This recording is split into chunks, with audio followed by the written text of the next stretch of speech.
कांग्रेस नेता राहुल गांधी की भारत जोड़ो यात्रा में किसानों की भरमार थी, तो वहीं दूसरी ओर नामी किसान नेता भी इस यात्रा का आधार स्तंभ थे। उसी में से एक किसान नेता पंचायती राज अध्यक्ष डीपी धाकड़ भी मध्य प्रदेश की सड़कों पर राहुल गांधी के साथ कंधे से कंधा मिलाकर कदम ताल कर रहे थे। इस दौरान उज्जैन में श्री धाकड़ ने MP44 से खास बातचीत की। इस खास बातचीत में जमकर उन्होंने भाजपा और संघ पर अपनी भड़ास निकाली और कहा कि भाजपा किसानों की फसल और युवाओं की नस्ल दोनों को तबाह व बर्बाद करने का काम कर रही है। मालवा से अफीम किसानों का सफाया हो रहा है। CPS पद्धति काला कानून है। ये किसानों की जमीन बिकवाने की साजिश है। इस काले कानून के खिलाफ हमारे नेता राहुल गांधी से हमारी बात तय हुई है। जल्द ही इस काले कानून को खत्म करने के लिए देशव्यापी आंदोलन शुरू किया जाएगा। देश और प्रदेश में जल्द कांग्रेस की सरकार बनेगी और किसानों को जल्द से जल्द राहत पहुंचाई जाएगी। नमस्कार, मैं हूं दीपक खतापिया और आप देख रहे हैं MP44 न्यूज़।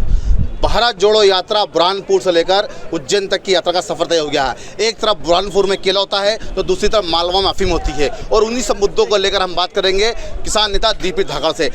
डीपी जी धाकड़ जी, आप लगातार राहुल जी के संपर्क में हैं, लगातार आप बात कर रहे हैं, किस तरह की भारत जोड़ो यात्रा है और इस यात्रा का क्या संदेश जाएगा किसानों को? देखिए, पहली बात तो इस यात्रा के माध्यम से माननीय राहुल गांधी जी की जो छवि खराब करी गई थी भाजपा के IT सेल ने, उसका एकदम आईना साफ हो गया है।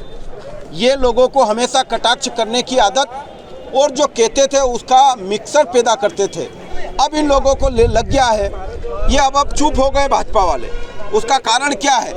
ये राहुल गांधी जी को केवल दिल्ली वाले नेता मानते थे, लेकिन आपने देख लिया पहली बार राहुल गांधी जी ने मध्य प्रदेश की धरती पर कदम दिया तो वहाँ पर उन्होंने केले की बात करी थी और उसके बाद खेत खेत पर खलियानों में किसानों से बुला करके और खुद को भी और आम जनता को वास्तविकता दिखा दी गई है कि राहुल गांधी जी सभी चीज़ों के जानकार भी हैं और राहुल गांधी जी जिस तरह पैदल चल रहे हैं और पूरे देश का युवा दौड़ रहा है, आप समझ सकते हैं कि राहुल गांधी जी की इतनी लंबी यात्रा, सब चीज़ ओरिजिनल है। मालवा और मेवाड़ में अफीम पैदा होती है, अफीम काश्तकार किसान है, किसान परेशान है। क्या लगता है कि राहुल जी ने अफीम किसानों को बात गंभीरता से की? क्या आपकी चर्चा हुई उनसे? राहुल गांधी जी से हमारे अफीम वाले किसानों के साथ मीटिंग होना तय हो गई है। वास्तविकता में भारत सरकार ने 3 काले कानून हम पर थोपे थे और किसान आंदोलन के माध्यम से उन तीनों काले कानून को सरकार को वापस लेना पड़ा।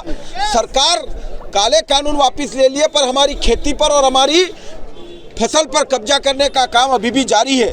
CPS पद्धति लागू करके ये तय कर दिया सरकार ने कि किसान मेहनत करे, अपनी खेत में बुआई करे, लेकिन जो फसल आएगी वो एक ऑस्ट्रेलिया की कंपनी लेगी। मतलब काले कानून किसी भी रूप में लागू है और किसानों को लूटा जा रहा है।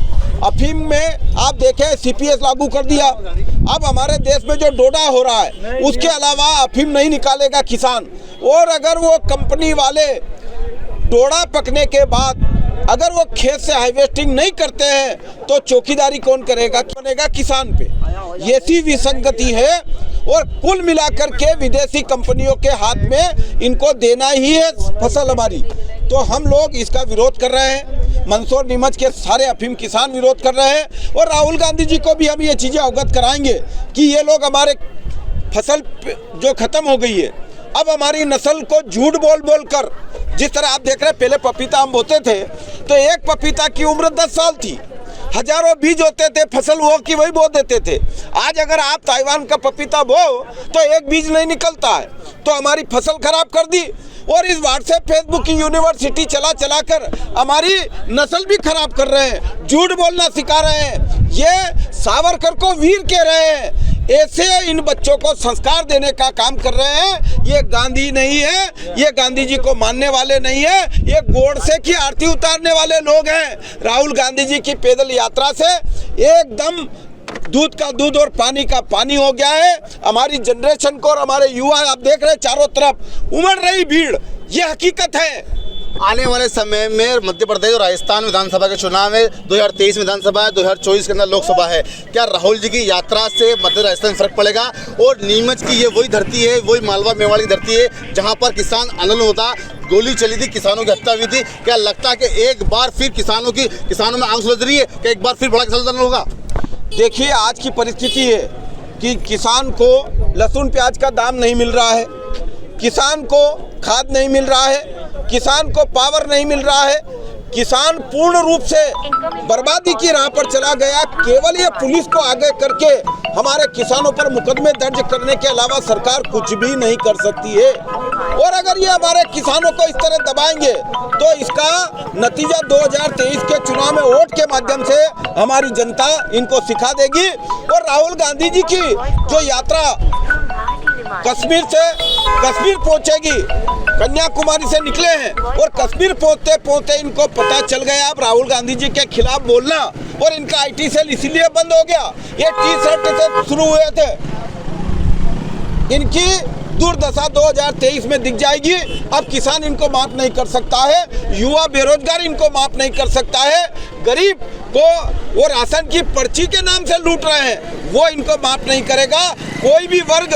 केवल दलाल और भाजपा के नेता कार्यकर्ता के अलावा उनके साथ कुछ भी नहीं बचा है।